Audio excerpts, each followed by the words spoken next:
Simon, Simon, Satan has asked to sift all of you as wheat. But I have prayed for you, Simon, that your faith may not fail. And when you have turned back, strengthen your brothers." But he replied, "Lord, I'm ready to go with you to prison and to death."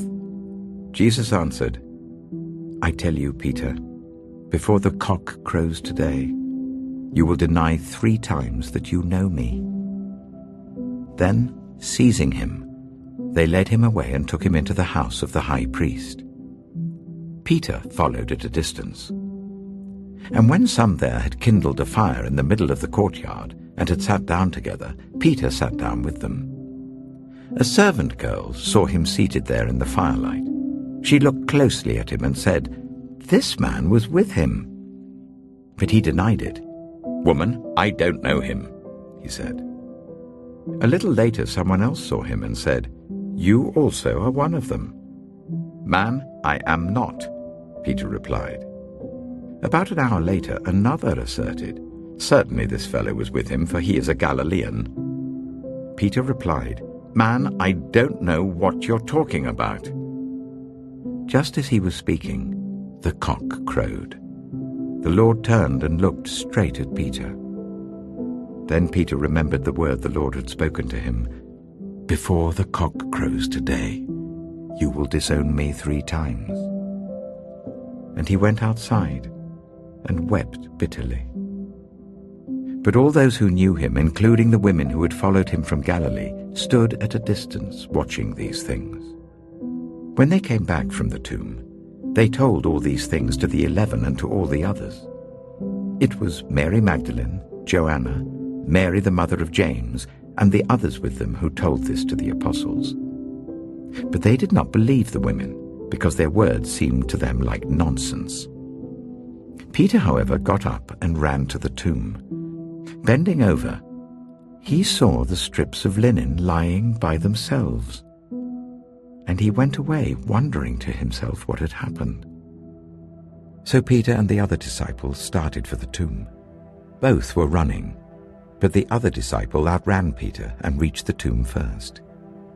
He bent over and looked in at the strips of linen lying there, but did not go in. Then Simon Peter came along behind him and went straight into the tomb. He saw the strips of linen lying there, as well as the cloth that had been wrapped around Jesus' head.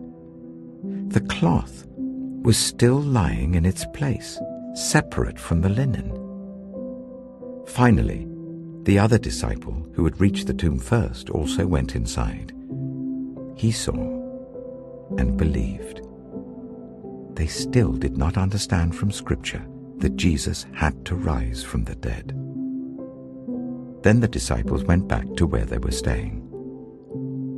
Afterwards, Jesus appeared again to his disciples by the Sea of Galilee. It happened this way.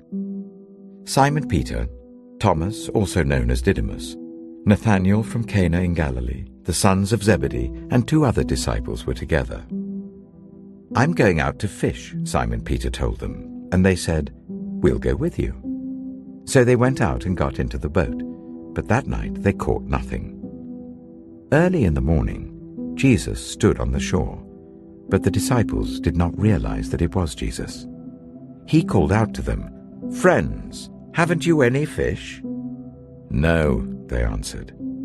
He said, "Throw your net on the right side of the boat and you will find some." When they did, they were unable to haul the net in because of the large number of fish.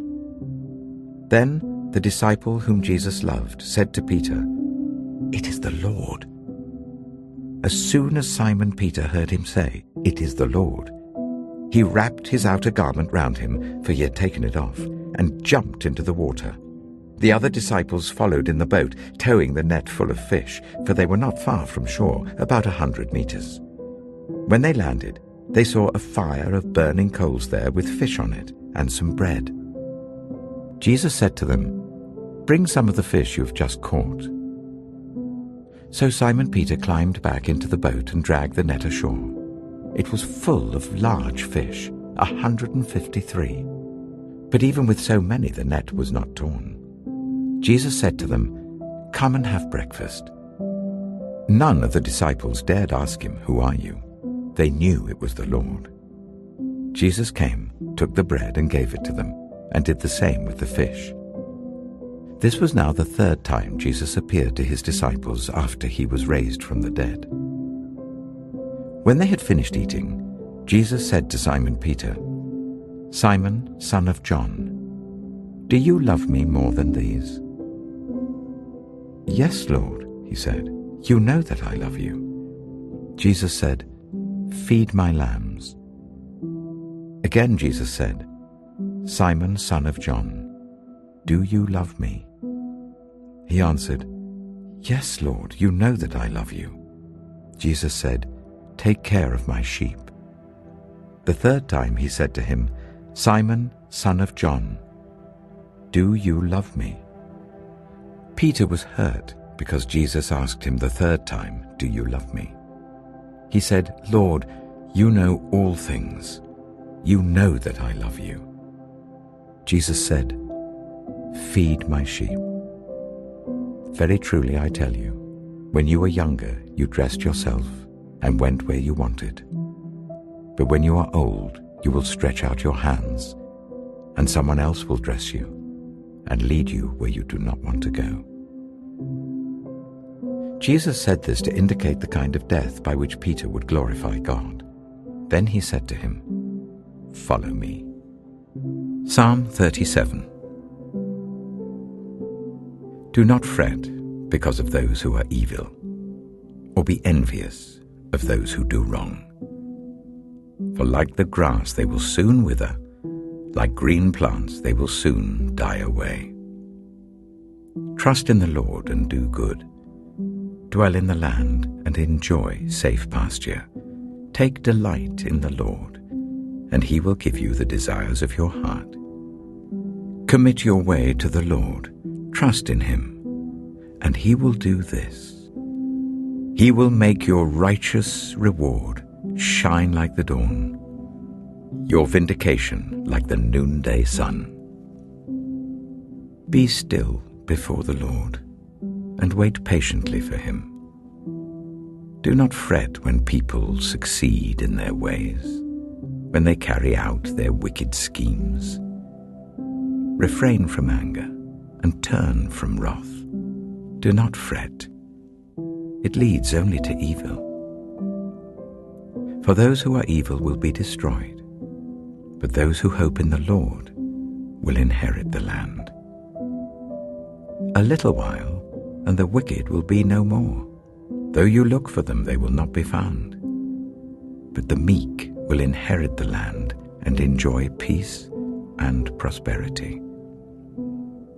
The wicked plot against the righteous and gnash their teeth at them. But the Lord laughs at the wicked, for he knows their day is coming.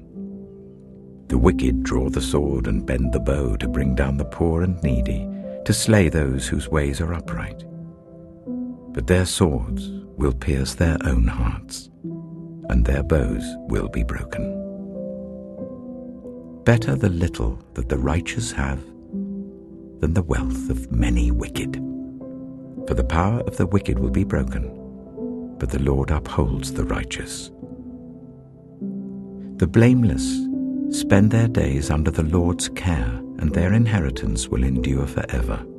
In times of disaster they will not wither. In days of famine they will enjoy plenty. But the wicked will perish. Though the Lord's enemies are like the flowers of the field, they will be consumed. They will go up in smoke. The wicked borrow and do not repay, but the righteous give generously. Those the Lord blesses will inherit the land, but those he curses will be destroyed. The Lord makes firm the steps of the one who delights in him. Though he may stumble, he will not fall, for the Lord upholds him with his hand. I was young, and now I am old, yet I have never seen the righteous forsaken, or their children begging bread. They are always generous and lend freely. their children will be a blessing. Turn from evil and do good. Then you will dwell in the land forever. For the Lord loves the just and will not forsake his faithful ones. Wrongdoers will be completely destroyed. The offspring of the wicked will perish. The righteous will inherit the land and dwell in it forever. The mouths of the righteous utter wisdom, and their tongues speak what is just. The law of their God is in their hearts, their feet do not slip. The wicked lie in wait for the righteous, intent on putting them to death. But the Lord will not leave them in the power of the wicked, or let them be condemned when brought to trial. Hope in the Lord and keep his way. He will exalt you to inherit the land. When the wicked are destroyed, you will see it. I have seen a wicked and ruthless man flourishing like a luxuriant native tree. But he soon passed away and was no more. Though I looked for him, he could not be found. Consider the blameless, observe the upright. A future awaits those who seek peace, but all sinners will be destroyed. There will be no future for the wicked. The salvation of the righteous comes from the Lord. He is their stronghold in time of trouble. The Lord helps them and delivers them. He delivers them from the wicked and saves them, because they take refuge in him.